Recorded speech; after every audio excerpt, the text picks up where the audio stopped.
Shalom Bapak Ibu yang dikasihi Tuhan Yesus Kristus. Selamat berjumpa kembali dalam ibadah persekutuan doa MNC Center.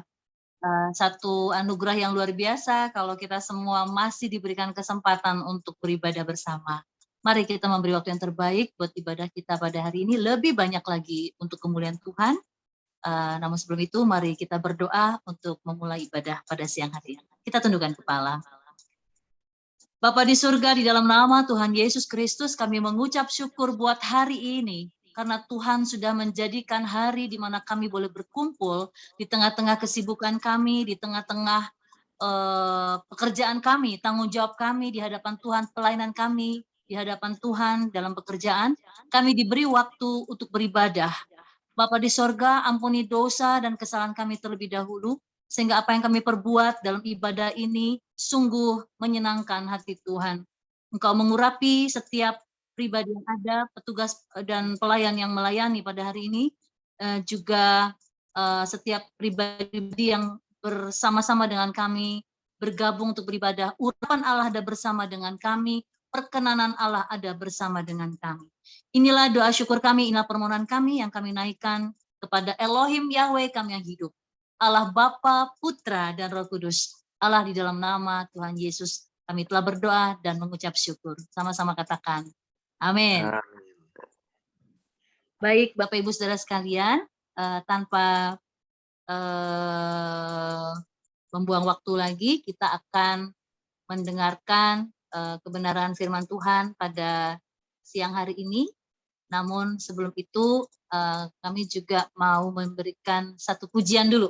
Ya, kita akan mendengar satu pujian karena pembicaranya adalah orang spesial, orang yang diberikan talenta yang luar biasa, yang kita kenal dari dulu ya, dari masih muda mungkin Bapak Ibu atau mungkin yang kalau muda sekarang pernah mendengar Pendeta Jonathan pada hari ini, maka kita akan mendengarkan pujian yang dikarang beliau lengkap.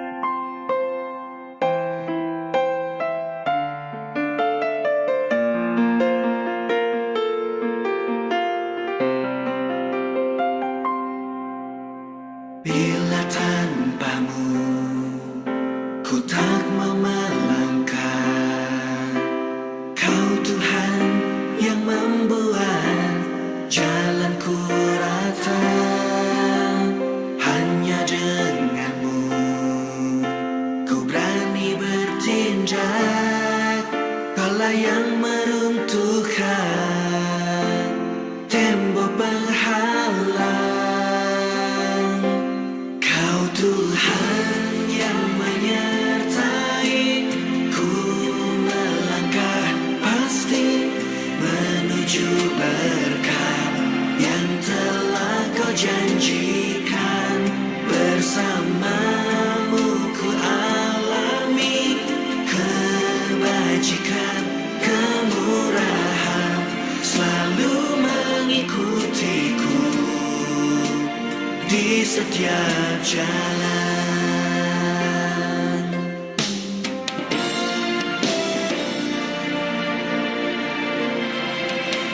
Hanya denganmu ku berani bertindak, Kaulah yang meruntuhkan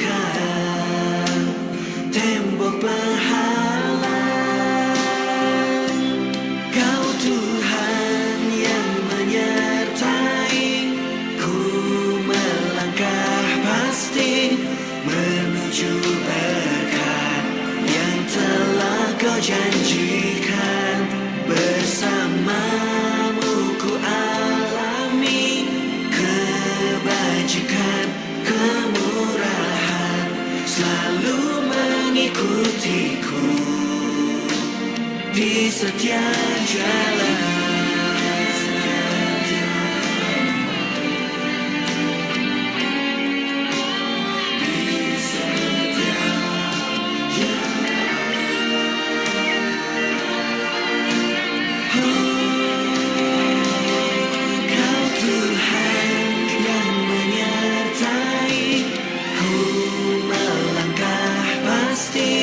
Menuju berkat yang telah Kau janjikan.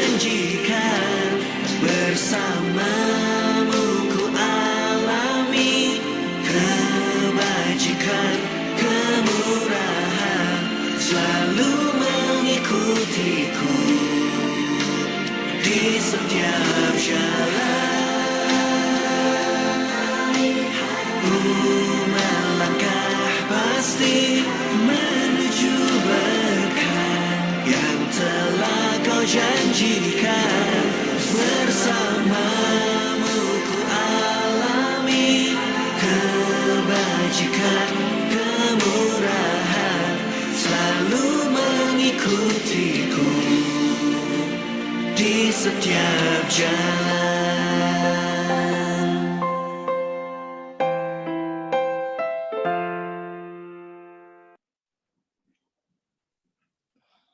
Menuju berkat sesuai dengan janji Tuhan melalui kebajikan dan kemurahan Tuhan yang menjadikan pekerjaan kita adalah pelayanan kita. Kita akan mendengarkan kebenaran firman Tuhan pada siang hari ini yang akan dibawakan oleh Pastor Jonathan Prawira, yang sebelumnya terlebih dahulu Pastor Jonathan Prawira akan bawa kita di dalam doa. Kami persilakan Pastor. Amin, amin. Puji Tuhan. Kedengaran suaranya? Terdengar Oke. Pastor, terdengar jelas. Oke, sip. Puji Tuhan. Terima kasih atas kepercayaannya sehingga saya boleh melayani di PDMNC pada siang hari ini. Dan sebelum kita berdoa, dengarkan dulu profetik Tuhan yang satu ini. Bagi Daud, Goliat adalah hambatan terbesar dia. Tetapi ternyata bahkan Raja Saul pun tidak menyangka bahwa itu adalah jalan Tuhan untuk mengangkat Daud dari padang rumput masuk ke istana. Amin. Sebab itu di hadapan saudara saat ini saya percaya Tuhan mengerti ada banyak hambatan. Mungkin saudara sedang menghadapi hambatan yang sangat raksasa, sangat besar. Saudara sudah berdoa, saudara sudah minta didoakan, saudara sudah memuji menyembah, saudara sudah melakukan yang terbaik, melakukan firman yang terbaik, tetapi hambatan itu tetap ada. Dengarkan pesan Tuhan yang satu ini, bahwa Tuhan akan menjadikan hambatanmu bukan batu sandungan, tapi batu loncatan untuk mengangkatmu ke level yang lebih tinggi lagi, kemenangan yang lebih tinggi lagi, kemuliaan yang lebih tinggi yang sudah Tuhan tetapkan bagi kita semua. Ada berkat-berkat yang luar biasa yang tidak terduga yang Tuhan sedang sediakan bagi kita. Amin. Dengan sikap seperti ini, mari kita berdoa. Tuhan, kami percaya penyertaan-Mu sempurna atas tubuh, jiwa, dan roh kami. Kalau Tuhan masih mempertahankan kami sampai saat ini, kami percaya ada rencana-Mu yang besar Kau sediakan buat kami. Ada masa depan yang penuh harapan, ada kemenangan yang gilang gemilang yang telah Tuhan rancangkan buat kami. Sebab itu penuhi hati kami dengan roh-Mu yang baru, sehingga kami tidak lagi dikuasai oleh emosi-emosi negatif, kekhawatiran, kebingungan, keputusasaan, kekecewaan, kepahitan, atau apapun, tetapi kami dikuasai oleh damai sejahtera, sukacita, semangat yang baru, pengharapan yang baru ya Tuhan, yang berasal dari roh-Mu ya Tuhan. Dan penuhi hati dan pikiran kami dengan firman-Mu, sebab ketika Kau berfirman, semua ada buat kami.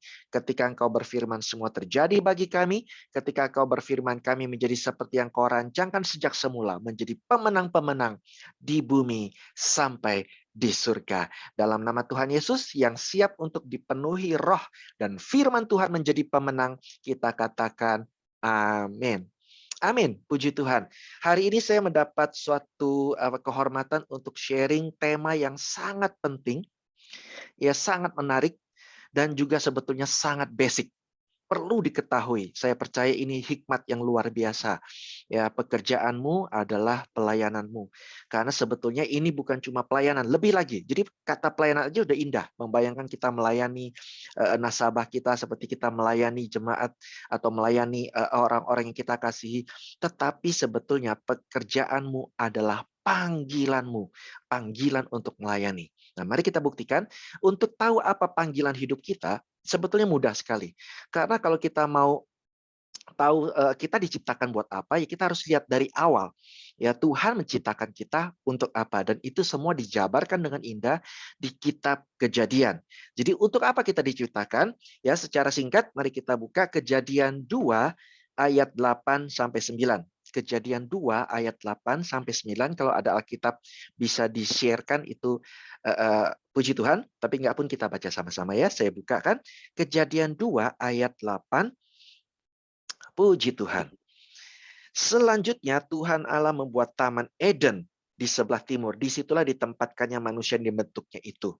Lalu ayat 9, lalu Tuhan Allah ya menumbuhkan atau Elohim Yahweh itu menumbuhkan berbagai-bagai pohon dari bumi yang menarik dan yang baik untuk dimakan buahnya, dan pohon kehidupan di tengah-tengah taman itu serta pohon pengetahuan tentang yang baik dan yang jahat. Jadi tujuan pertama Tuhan menciptakan kita, panggilan Tuhan adalah menikmati hidup berkelimpahan. Amin. Tuhan menciptakan manusia di Taman Eden di hari ke-6. Kenapa di hari ke-6? Karena di hari sebelumnya Tuhan ciptakan dulu fasilitasnya, prasarananya yang lengkap. Tuhan gak ciptakan manusia baru pikir, wah manusia butuh apa? Oh butuh makan, baru diciptakan makanan. Butuh minum, lalu diciptakan minuman. Enggak. Sebelum Tuhan menciptakan manusia, Tuhan sudah menciptakan semua fasilitas. Sebelum Tuhan menempatkan manusia di Taman Eden, Tuhan sudah membangun infrastruktur semua. Jadi dimanapun Tuhan menempatkan saudara saat ini, apapun posisimu, ingatlah Tuhan sudah mempersiapkan fasilitasnya buat kita semua. Amin. Jadi karena Taman Eden itu sendiri artinya adalah pleasure. Cuma jangan salahkan pleasure itu sebagai kenikmatan yang duniawi. Memang iya, termasuk kenikmatan hidup di dunia karena Eden adalah tempat di dunia. Pleasure, tetapi artinya adalah pleasure di bumi seperti di sorga. Pleasure seperti KW-nya surga. Taman Eden itu adalah suatu KW-nya surga. Makanya doa Bapa kami adalah jadilah kehendak-Mu di bumi seperti di surga. Itu acuannya adalah Eden. Karena Eden itu adalah tempat seperti indah seperti di sorga. Nikmat sekali. Bahagia sekali. Itu tujuan Tuhan menciptakan kita. Amin. Dan tujuan kedua, Tuhan menciptakan kita adalah yang di Kejadian 1 ayat 26 sampai 28, yaitu menguasai bumi. Yaitu bahasa modernnya adalah menjadi pemenang. Tetapi kalau bicara soal pemenang atau menguasai bumi, bukan berarti kita bertujuan untuk menaklukkan orang lain. Ya, mengalahkan pesaing. Wah, kita menjadi nomor satu. Bukan. Tetapi artinya, yang pertama-tama, mungkin saudara pikir, saya susah lah jadi pemenang, saya nggak ada apa-apanya. Karena arti pemenang di sini adalah tidak dikuasai. Tidak dikuasai oleh kenyataan di bumi, tidak dikuasai oleh perkara-perkara yang di bumi. Saudara tidak dikuasai oleh emosi. Kadang-kadang emosi negatif menguasai kita. Tuhan menciptakan saudara bukan untuk dikuasai emosi kita. Bukan untuk dikuasai oleh perkataan orang lain. Kadang-kadang sikap kita, keputusan kita, itu dipengaruhi oleh omongan orang lain terhadap kita. Ya, Tuhan menciptakan saudara untuk tidak dikuasai oleh orang lain. Kontrolnya ada pada saudara sendiri. Pemenang itu adalah artinya kontrol ada pada saudara. Saudara bersikap, saudara berkata-kata, saudara mengambil keputusan, saudara bertindak. Itu karena memang adalah yang perlu saudara lakukan. Bukan berdasarkan ikut-ikutan, bukan dikuasai kebiasaan orang, bukan dikuasai oleh katakan kalau orang banyak melakukan ini, saya ikut melakukan ini. Bukan. Tapi memang saya tahu ini yang harus saya lakukan. Itu pemenang. Tidak dikuasai oleh bumi. Kalau situasi di luar krisis, maka kita pun ikut-ikutan merasa krisis. No, itu dikuasai oleh kenyataan.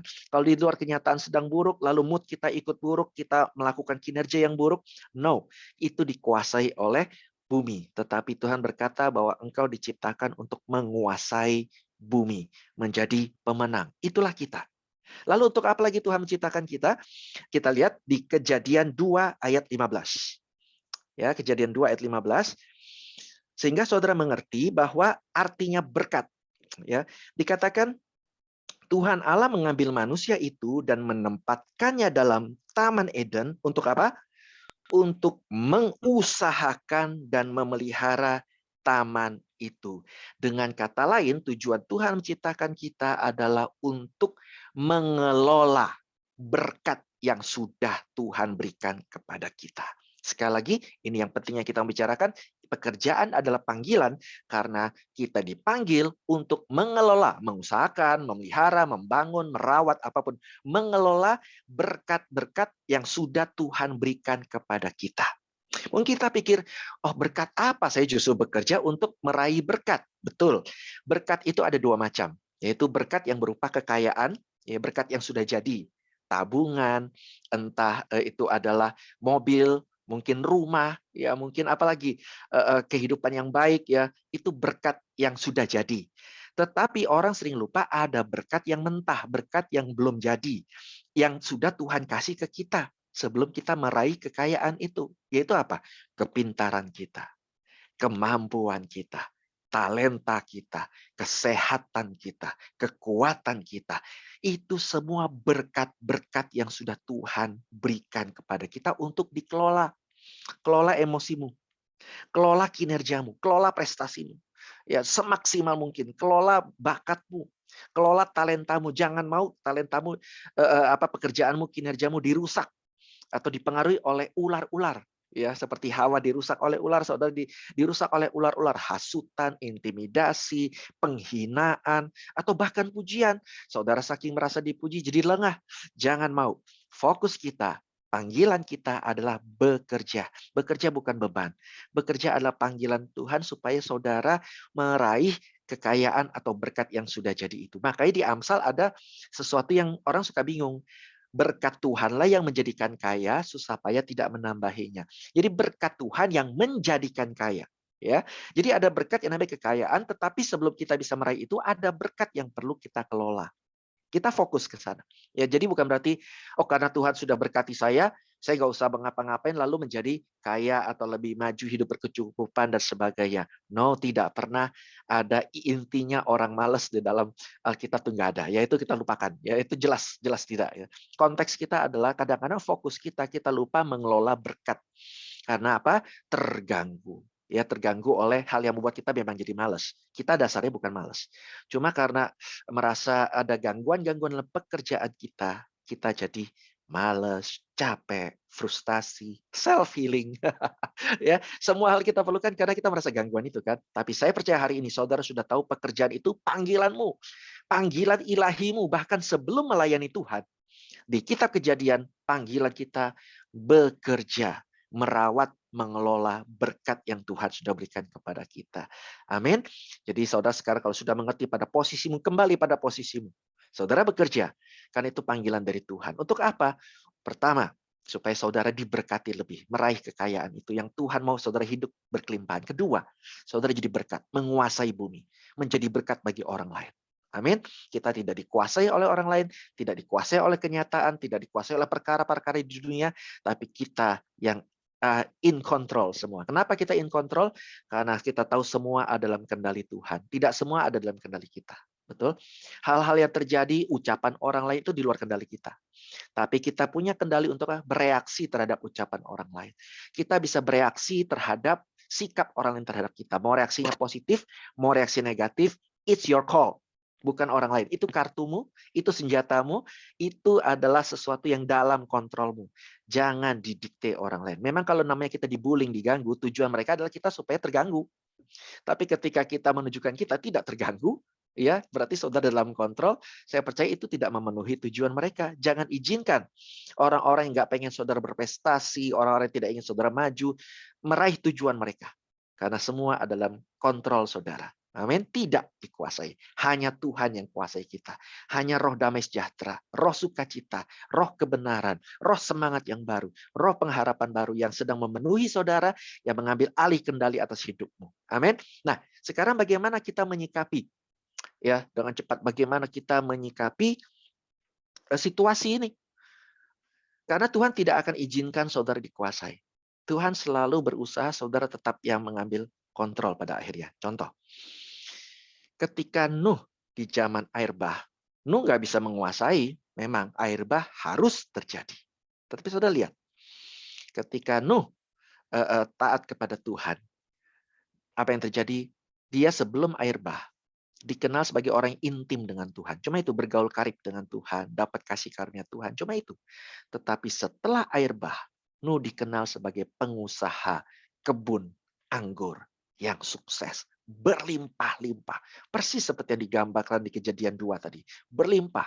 Saking banyaknya anggur, makanya dia mabok. Yang bingung kali ya, mau dikemana ini anggur, sayang banget ya kan. Akhirnya diminum kebanyakan, ya mabok deh. Tetapi intinya di sini adalah saudara bahwa itu mengalami kenyataan. Jadi saudara sebelum saudara mengalami krisis, Ya, dan saya percaya sesudah mengalami krisis, saudara bukannya justru semakin down. Tuhan akan angkat saudara semakin up. Amin.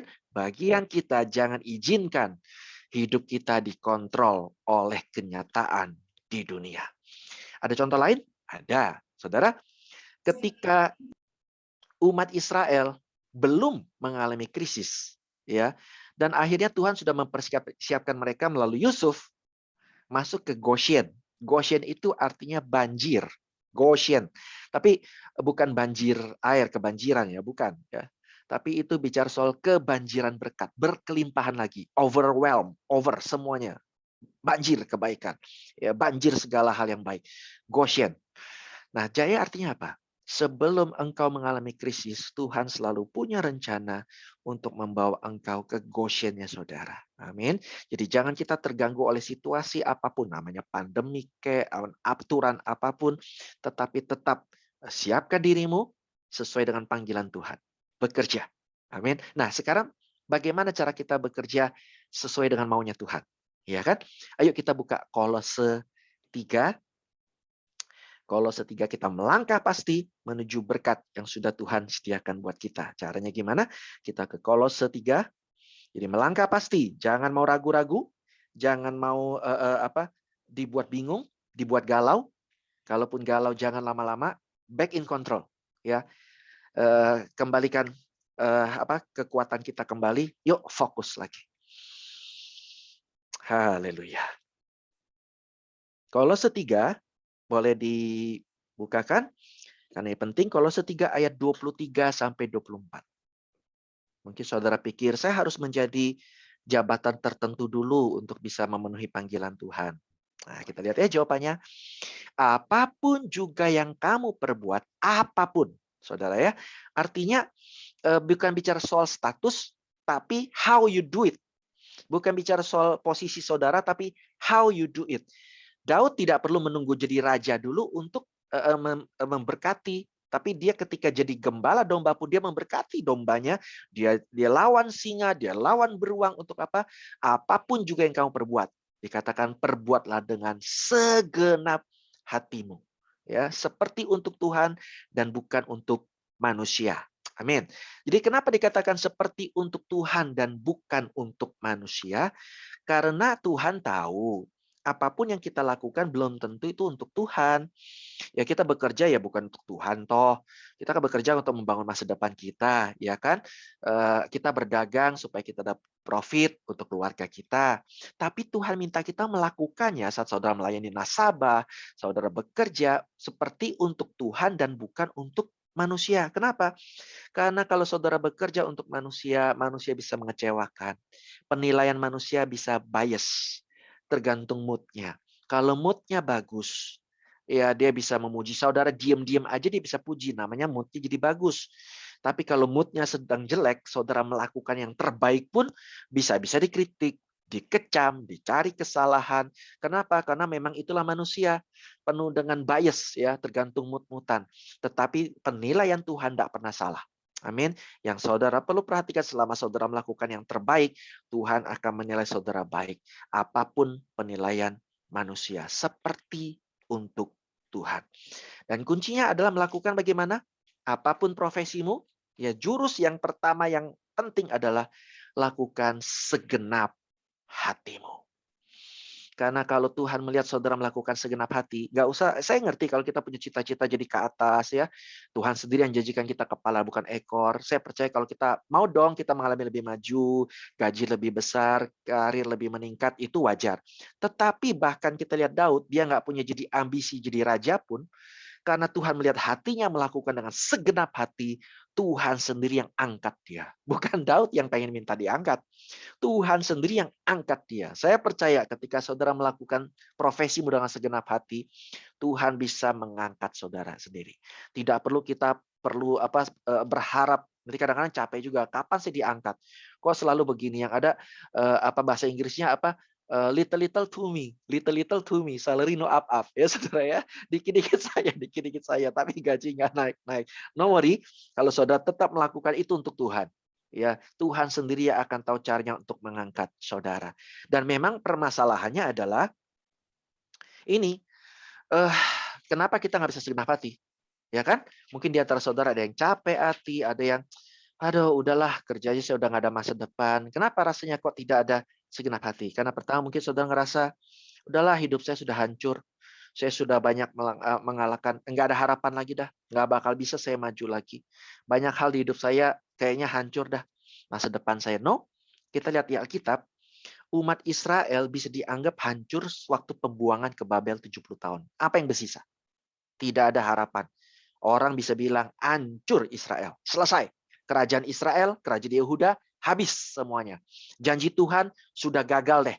Tidak ada lagi raja. Ya, hancur 70 tahun. Tetapi apa yang terjadi? Setelah kembali dari 70 tahun mereka, toh di zaman Yesus, kerajaan Israel Yehuda itu ibaratnya udah ramai lagi.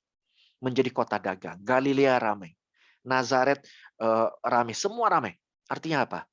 Kalaupun negara yang sudah hancur Tuhan bisa bangun seperti itu, masa sih hidup kita yang hancur Tuhan tidak bisa bangun? Jangan pernah merasa terlanjur. Jangan pernah merasa ya udah saya kerja gini-gini aja, percuma nggak ada harapan maju lagi. No, no, no, no. Selama saudara mengganti sekarang dengan prinsip kerja saya dengan segenap hati, Tuhan bisa membangun hidup saudara jauh lebih indah daripada yang saudara bayangkan. Amin. Dan yang kedua mungkin saudara pikir, ya Pak, tapi saya sudah lakukan semua Pak. Tapi sia-sia Pak. Saya anggap percuma lah. Boro-boro orang ingat, orang terima kasih, boro-boro dapat bonus. Yang ada dikritik melulu, dikritik terus. Ya kan? Nah, Alkitab juga tahu, saudara, di Alkitab, Daud juga bisa berpikir, dedikasi dia sama Raja Saul sia-sia loh. Betul nggak saudara? Daud apa kurang setia? Apa kurang prestasi? Sampai dinyanyiin orang saking lebih berprestasi dari pimpinan. Ya, ketika Raja Saul minta dia 1.000 musuh, dia kasih 2.000, dia kalahkan 2.000 musuh. Target lewat. Apa kurangnya? Tapi kenyataannya Daud dikejar-kejar Raja Saul. Dia anggap musuh, dianggap pesaing, dianggap bukan teman, saudara, menyakitkan. Tetapi pada akhirnya Tuhan angkat Daud jadi pengganti Raja Saul. Betul? Bukan Daud yang harus gantikan apa-apa, Tuhan sendiri bertindak. Lalu siapa lagi yang bisa merasa sia-sia? Tuhan Yesus juga bisa loh merasa sia-sia, saudara. Melakukan kebaikannya. Apa sih kurangnya? Orang sakit disembuhkan. Orang yang najis dianggap najis oleh masyarakat ditahirkan. Statusnya dikembalikan. Orang yang lapar nggak perlu minta makan sama Tuhan. 5.000 orang yang lapar, Tuhan sendiri yang berasa mereka lapar loh. Kasih makan dong. Nggak usah mereka minta. Tuhan kasih makan. Lazarus mati, bangkit lagi. Apa kurang kebaikannya? Kenyataannya waktu Yesus pikul salib, mana yang lain? Mana tuh yang ditolong dia? yang matinya mati bangkit, yang buta sembuh, mana tuh? Semua tuh. Ya, mana murid-muridnya? Kabur semuanya. Dia bisa merasa sia-sia loh. Tetapi kenyataannya Tuhan itu menjadi juru selamat, raja di atas segala raja bagi umat manusia. Artinya apa? Pada saat engkau sedang merasa sia-sia saat ini, justru sebetulnya iblis tahu sudah sebentar lagi saudara dapat terobosan. Sebentar lagi saudara akan dapat kejutan. Bisa dapat nasabah baru, klien baru, dapat apapun hal yang baru. Sedikit lagi. Bagian saudara cuma lakukan yuk segenap hati. Sudah kepalang tanggung. Saudara sudah pikul salib. Sekalian jalanin sampai dapat mahkota. Amin. Kalau Yesus berhenti dari pikul salib terus dia buang salib, dia bilang capek deh. Selesai loh saudara. Tapi karena dia terus pikul, toh Tuhan izinkan ada orang yang membantu dia. Jadi bagian saudara adalah tetap lakukan dengan segenap hati. Amin. Dan kemudian apalagi alasan yang bisa membuat kita nggak segenap hati? Hari ini saya mau bereskan semua. Supaya saudara bisa menjalankan firman Tuhan sederhana ini. Cuma segenap hati. Siapapun saudara, mau tingkat paling bawah, tingkat paling atas, ya tingkat tengah, kiri, kanan, kayak sepak bola ya, dari kiper sampai striker, segenap hati. Ya, mungkin saudara bilang nggak ada yang dukung saya capek Pak, saya sendirian. Saudara, ketika Daud dikejar oleh Raja Saul, apa rasanya? Tidak ada yang nolong. Mana yang nolong dia? Nggak ada yang berani. Tapi herannya, Yonatan, anak musuhnya, bisa tolong Daud. Sekarang kita di zaman otak kiri ya, di zaman logika semua. Coba kita pikir. Apa urusannya untuk Yonatan mau nolong Daud? Kan konflik interest. Dia sedang di pihak bapaknya mestinya kan. Ketika bapaknya lawan Daud, mesti dia bela bapaknya dong. Toh bapaknya berperang demi tahta, mempertahankan tahta yang nantinya jatuh ke dia juga. Jadi mestinya dia di pihak bapaknya. Tetapi herannya, Yonatan bisa ambil resiko, tidak peduli tahta yang bakal dia terima dari bapaknya, bahkan tidak peduli hubungan sama bapaknya. Dan benar juga loh, Yonatan hampir dibunuh sama bapaknya Raja Saul gara-gara ketahuan mihak Daud. Tapi heran Yonatan tergerak nolong Daud. Kenapa? Karena Tuhan yang menggerakkannya. Jadi saudara, ketika saudara sedang merasa sendirian, tidak ada yang mendukung saudara, tetap lakukan segenap hati. Karena artinya Tuhan lagi mau nunjukin bahwa Tuhan sendiri dengan cara yang ajaib akan menolong saudara. Amin. Jadi tetap lakukan dengan segenap hati. Apalagi mungkin dua lagi saya kasih contoh ya yang agak berat-berat kasus. Saya yang tidak dihargai, Pak. Saya sudah kerja selama ini, rasanya klien taunya cuma ngomel aja. Ya, terus rekan-rekannya kerjanya cuma komplain aja. Mungkin saudara merasa kelihatannya tidak diperhatikan atasan, kelihatannya. Ya, nah ini juga terjadi pada dua orang. Yusuf ketika jasanya terhadap juru minuman tidak dihargai, dilupakan. Tuhan bikin Firaun tidur. Firaun loh, yang nggak ada urusannya soal jasa berjasa, ngapain dipikirin ya kan? Kalau kita dengar Firaun aja kesannya udah kayak jahat semua, padahal ada Firaun yang baik juga ada. Ini termasuk Firaun yang baik padahal. Cuma ya siapa nyangka, tapi Tuhan bikin Firaun tidur dan punya suatu masalah, dan orang jadi ingat bahwa yang bisa menyelesaikan masalah itu cuma Yusuf. Kalau Yusuf keburu sakit hati dan bilang, udah deh, nggak ada mimpi-mimpian, nafsir mimpi, nggak ada, percuma. Yusuf bakal jadi Perdana Menteri nggak? Nggak bakal. Tapi karena dia siap tetap segenap hati, Tuhan pakai dia. Yang kedua ada yang juga sama, Mordekai. Mordekai ini pernah menyelamatkan jasa Raja Artasasta dari pemberontakan. Hebat loh. Sebetulnya Mordekai pernah menggagalkan rencana pemberontakan terhadap Raja Artasasta. Tapi kenyataannya dia dilupakan. Tetap menggelandang di luar istana. Tapi kali ini Tuhan melakukan hal yang beda. Tuhan bikin Raja Artasasta tidak bisa tidur. Sehingga dia bingung mau ngapain. Namanya raja, dia bisa ngapain aja kan? Tetapi dia memiliki perpustakaan, dia baca buku sejarah, di situ dia temukan bahwa Mordekai pernah berjasa kepadanya. Lalu dia tanya pada anak buahnya, ini pernah dikasih apa? Nggak pernah. Langsung Mordekai kasih penghargaan luar biasa. Diberi penghargaan oleh Raja Artasasta. Apa artinya saudara? Orang bisa melupakan jasa kita. Tapi Tuhan selalu punya cara untuk membuat mereka ingat kepada saudara. Jangan khawatir. Jangan paksa orang ingat saudara. Kalau orang nggak mau percaya saudara, saudara mau paksa buktikan apapun, saudara bakal capek. Betul nggak saudara? Jadi selama ini jangan bicara soal kesombongan lah ya. Kalau saudara sedang berusaha membuktikan bahwa saudara bisa, saudara mampu, saudara bisa dipercaya, saudara omongan saudara itu benar, saudara akan capek. Tapi kalau memang sudah Tuhan yang menyinarkan kemuliaan atas saudara, saudara hanya lakukan, orang bisa percaya pada saudara. Amin. Jadi mari fokus bahwa bekerja adalah panggilan Tuhan. Ini bukan slogan main-main. Ya, bekerja adalah pelayananmu. Ini bukan cuma kata-kata yang indah. It's real. Saudara buktikan. Ya, dan saya kasih contoh yang terakhir sebelum kita ayat penutup.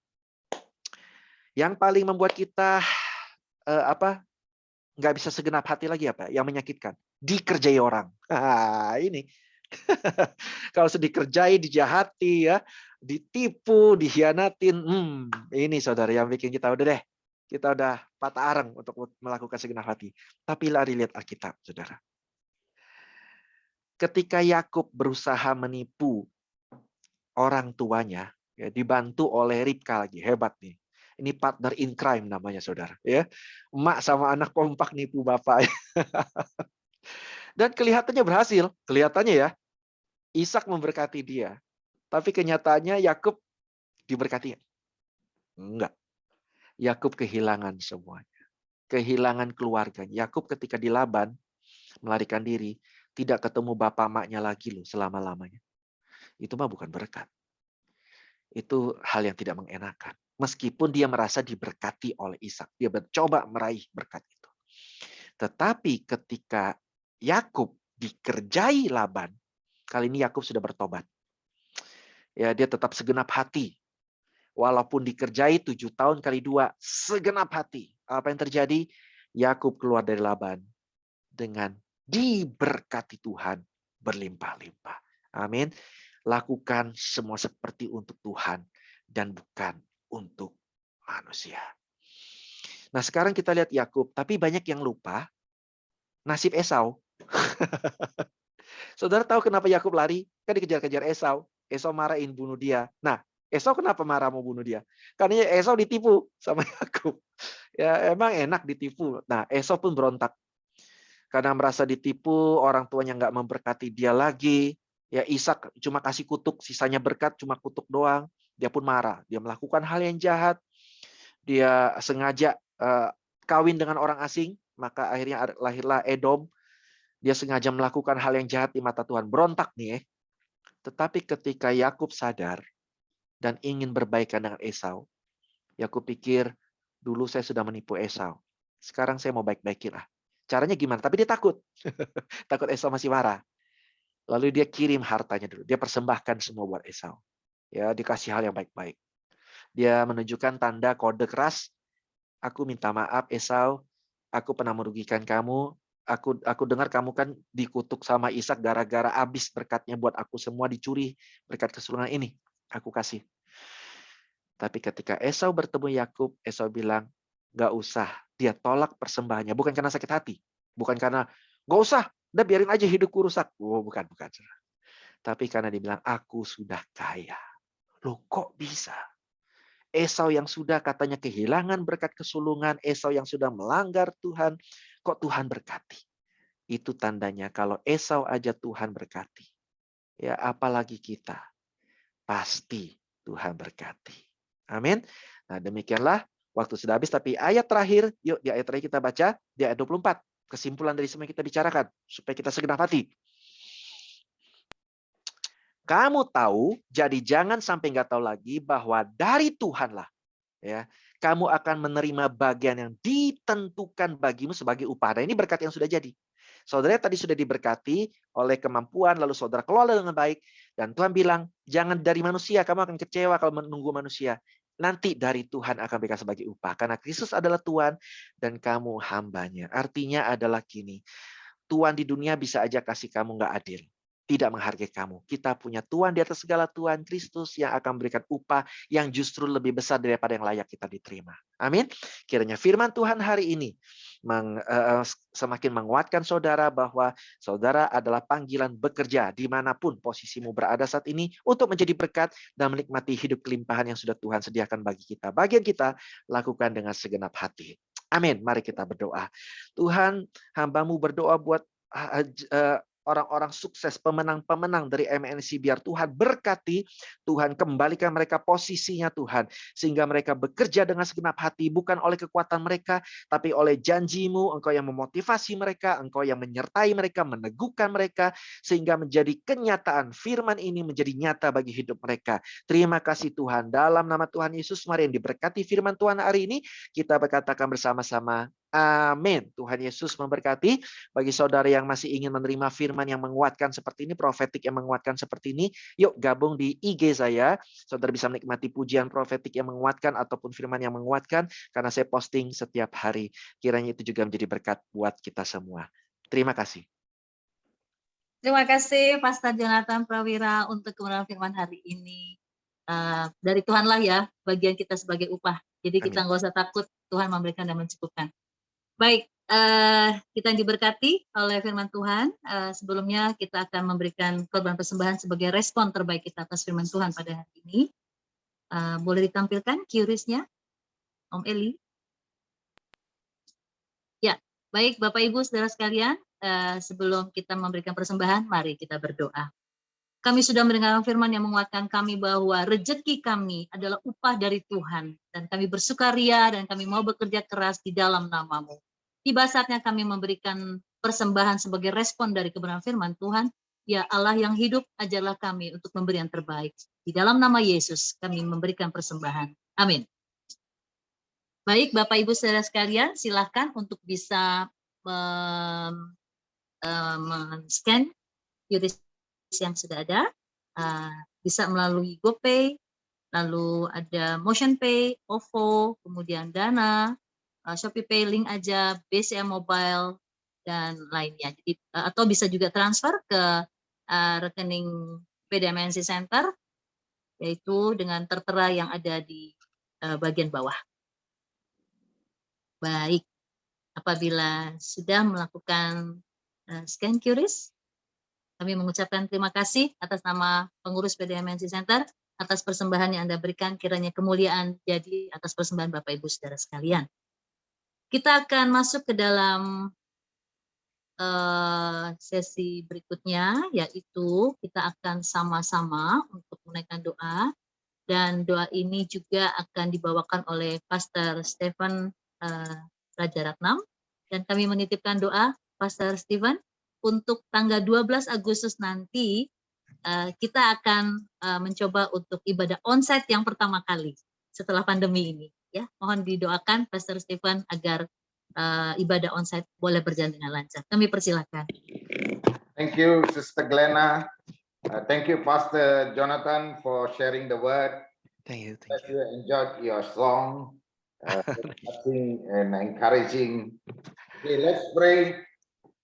Thank you, Father. Thank you, Lord Jesus. Thank you, Holy Amen. Spirit, for your presence with us, even in our working place. We can praise and worship you. Thank Yes. you, Lord, for this whole of this week, for your grace upon MNC Group, Lord. I pray Hallelujah. for your blessing upon everyone present today. I take their time to worship you and to listen to your word at your feet. I pray, Lord, your word will touch their hearts, bless them, Amin. Amin.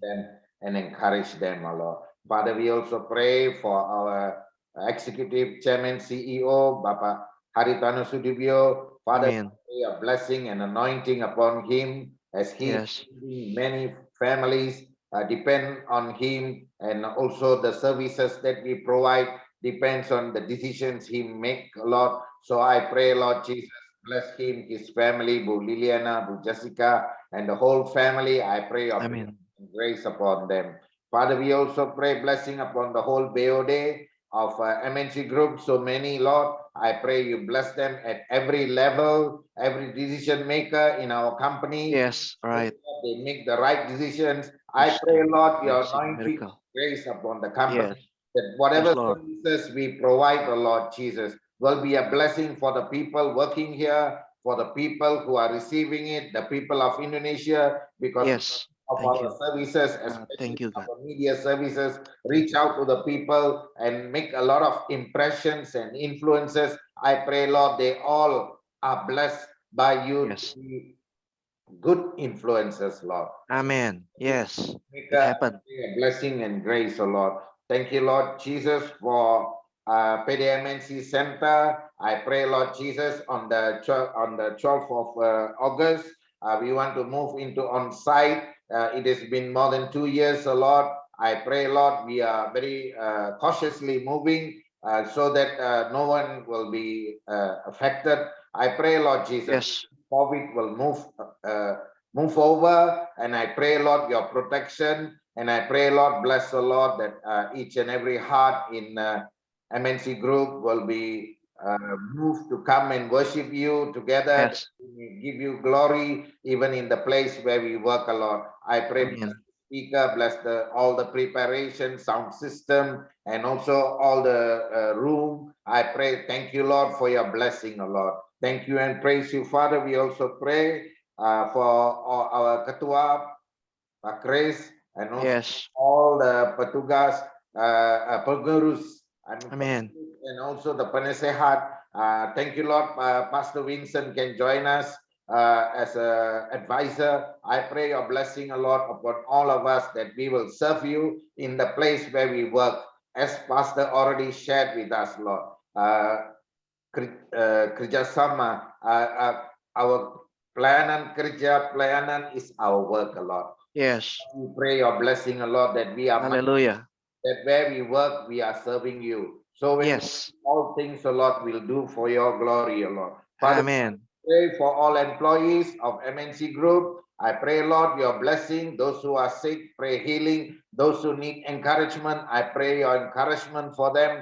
And Lord, I pray unity in this company and fellowship in this company continue to grow. We also Yes. pray, Lord, for Jakarta. Bless our Governor, Bapak Anies Baswedan, and all the people living here. I pray peace and grace and your blessings. We also pray, Lord, for our nation.